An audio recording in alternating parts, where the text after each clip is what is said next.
আমার ছেলের পছন্দের একটি খাবার হচ্ছে চিকেন রোস্ট। তো সবসময় তো চিকেন কেটেই আমি রান্না করি, ভাবলাম আজকে আস্ত চিকেন রোস্ট করব। এখানে আমি আস্ত একটি মুরগি ধুয়ে পরিষ্কার করে পানি ঝরে নিয়েছি। এখন আমি একটু লবণ ও একটু শুকনো মরিচ ও লেবুর রস দিয়ে আমি ভালো করে ম্যারিনেট করে রেখে দেবো আধা ঘন্টার জন্য। এখন আমি ফ্রাই প্যানে তেল দিয়ে পেঁয়াজ দিয়ে দিচ্ছি। পেঁয়াজটাকে আগে আমি বেরেস্তা করে নেব।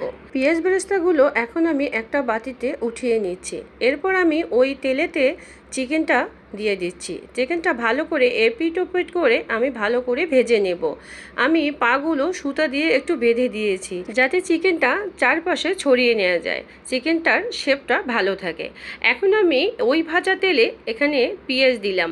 এখন আমি ওই একই তেলে পেঁয়াজ দিয়ে এবং আদা রসুন পেস্ট, গরম মশলা, কয়েকটি কাজু বাদাম ও দারুচিনি দিয়ে একটু মশলাটা কষে নেব।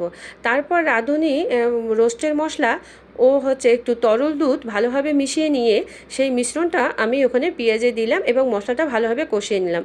এরপর আমি আস্ত মুরগিটা দিয়ে ভালোভাবে মশলা কষিয়ে নেব এবং অনেকক্ষণভাবে কষাবো যাতে মশলাটা মুরগিটার গায়ে ভালোভাবে ঢুকে যায়। পরে একটু হালকা পানি দিয়ে আমি ঢাকনা দিয়ে ঢেকে দিই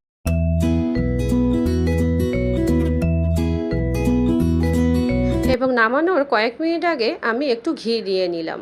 বাস, হয়ে গেল চমৎকার লোভনীয় চিকেন রোস্ট। গরম ভাতের সাথে এবং পোলাওয়ের সাথে খেতে অসাধারণ।